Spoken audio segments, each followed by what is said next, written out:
Hello all, Rick again, and this is an index addendum for the Orions on the Orion Syndicate, as it is practically an entirely separate organisation within the Orion Society and eventually beyond. The Syndicate is effectively a criminal organisation that spans several systems and has agents and leverage within institutions, powers and governments across the quadrant. In fact, as of the late 24th century, Starfleet's list of criminal activity had them listed as Priority 1 targets to this day, and has still never successfully infiltrated the higher ranks. So how did it all start? Well, despite its current state, the Orion Syndicate was originally a purely Orion organisation that rivaled the power of their own government. Well, if the history of the Orion people is to be believed as depicted in the original Orion Index, then the sort of activities the Syndicate was involved with were present in their culture from the start. Most speculate that as they expanded as a people, they thought nothing of illicit activities until they began to encounter other races who objected to certain practices. It is then that groups of merchant lords allied in secret to establish their own network of black market trade, and the Syndicate grew from there. Entry into the Syndicate by the 24th century was attained in one of three ways, seemingly dependent on the applicant's profession. A potential member could buy their way in with an entrance fee. This seemed the most common way in for merchants and businesses who wished to make use of the Syndicate's network of contacts. The buy-in marked the potential as someone either of wealth or resource that could be used to benefit the Syndicate, and a common addendum to this contract was the allocation of 10% of future profit being signed over to the Syndicate. A hefty price, designed as much to dissuade time wasters as much as offer a way in to successful entrepreneurs. A second way was to be witnessed by an existing member. This meant that the initiate would be vouched for by a current member who would then share any repercussions from the initiate's behaviour. This was meant to encourage a lot of oversight on behalf of the person witnessing, while allowing for a more timely induction of new members. The penalty notion also dissuaded this practice from being used indiscriminately. The final way would simply have been an invitation from a high-up member of the Syndicate, usually after the completion of several jobs, though this was rather rare, as the Syndicate would often rather keep the outsider apart from the organisation as an asset rather than a full member. Once inside the Syndicate, there were a series of ranks that designated the level of influence a person could have. These ranks are as follows: Moral, Lisk, Magren, Delbage, Alasho, and Shodar, and each came with an increasingly significant buy-in. I wonder what benefits this really brings with such pay-to-progress schemes that seem to come with a series of risks, both professional and security related. Just because you're rich doesn't mean you're a good fit to oversee clandestine operations in multiple areas of crime. Perhaps it was simply a false system designed to siphon money from gullible members who had the bars to flaunt. As with most inner workings of the Syndicate, speculation will have to do, as they, understandably, are very guarded about their structure. There are a series of rules that governed the Syndicate of the 24th century that maintained this level of secrecy, such as the Code of Silence every member undertook to never talk about or risk interrogation by its enemies. Operatives would go as far as to ingest lethal poison rather than risk capture. Such loyalty was assured by other such laws of the Syndicate, such as the families of deceased members receiving financial support from the Syndicate to ensure a member knew their family would be cared for. There was also the assurance that the Syndicate never killed its own members. Financial remunerations, demotion, and occasionally torture were permitted, but a member was never killed. Membership was also expected for life, and if a person fled the Syndicate, then they would perhaps be terminated, but this would still hold true to the notion that no honest member was killed. Looking into the history of the Syndicate, one can definitely see a distinct change with time. In the early to mid-2100s, the Syndicate was in intense operation around the Borderlands. No, not that one, although that would be a good fit. This was the area of space along the Klingon border and was rife with piracy, slavery, illicit substances and open black market trade. There were no efforts to hide the actions of the Orion Syndicate, as it was relatively unrivaled in power and traded with the houses of the Klingon Empire, its nearest threat, maintaining a mostly calm relationship with the warrior race. It wasn't until the expansion of Starfleet and the Federation that the Syndicate began to change its ways.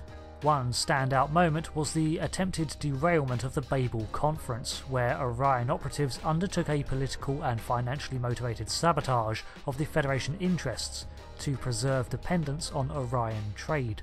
It should be pointed out that this was never revealed if the saboteur was an Orion Syndicate operative operating on behalf of the government, the Union, or even a government-sanctioned agent themselves. Whatever the origin, this shows the implication that the Orion people were beginning to see the expanding Federation, which had proven its ability to stand up to Romulans and Klingons alike, as detrimental to their power. We see that alongside frequent operations of piracy and raids, acts like slavery began to move underground and be hidden from prying eyes. Subterfuge, spying, assassinations and the like became more common as the Syndicate began to take an active role in self-preservation against a galaxy that must have seemed rife with the sudden obsession with morality. By the 2300s, the Orion Syndicate had all but dissolved from public sight and dropped into obscurity, operating less like the piratic mercantile conglomeration it had been, and more like a gangster network of false businesses and hidden cartels. A speculative big factor in the shift of operation for the Syndicate was the signing of the Khitomer Accords that marks the end of the Klingon Federation hostilities in 2293 and allowed Starfleet to enter the borderlands en masse, leading to the rapid dismantling of many pirate havens. It's uncertain when exactly the Orion Syndicate began recruiting from outside its own people, but many of these new members rose to power within the organisation themselves. Whether or not they faced any opposition from within is unknown, but I doubt it, considering the Orions would have necessarily adopted other species to make it harder to discern a Syndicate operative. Bigotry is bad for business after all. They also frequently employed outside mercenaries, thieves and other independent criminals to assist, which provided another layer of deniability for Syndicate members. With this shift in operations, the Syndicate seemingly grew in size, or perhaps it merely spread out like a nefarious underground web. As mentioned, its new levels of operational security meant that it is very difficult to discern its true scale, and in addition to this, it seems to operate on a cell-like structure. Small teams of members often work with outside associates to focus in on specific objectives. A group of hackers, for example, focused on cybercrime, or a small chain of mercenaries hired to enforce interests. These people then reported to a series of handlers who acted as the go-betweens to relay orders from above. The people below often had no notion of any larger scheme or plan, being on a need-to-know basis. The higher up the chain you went, the clearer the picture was. The actual operations of the Syndicate involved many activities, some of which were even legal. Just because that ice cream truck also deals red ice doesn't mean that it doesn't also sell knobbly bobblies and fabs. Oh, red ice was a poppy crossbreed that acted as a narcotic, and knobbly bobblies are like the best bit of a fab but a whole ice cream. Anyway, these activities also included such monetary crimes like gambling games and betting on sports, loan sharks, often operating through front companies, as well as the good old favourite, to ensure cooperation, extortion and blackmail. They ran extensive smuggling and salvage groups, and piracy was still a thing, though less overt. They also had extensive cybercrime cells that hacked for information, stole money, covered tracks, protected interests, and so on. They also utilised net girl and boy services, a form of virtual prostitution, all the while had their ears open for information that could then be sold by their network of information brokers. And of course, they still operated assassinations and muscle both for hire and their own goals. They operated in slavery and traded with many powers too, though it's unknown if they still implemented their previous tactics of espionage through trained Orion slave women. See the Orion Index for more info there. This was a uniquely Orion operation that they had dedicated training for, so perhaps this was lost with their shift into a multicultural organisation. A benefit for the Orion Union, however, was that with the moving of the Syndicate into an underground mob, they could finally disassociate themselves from the Syndicate and start to earn a reputation for themselves in other areas.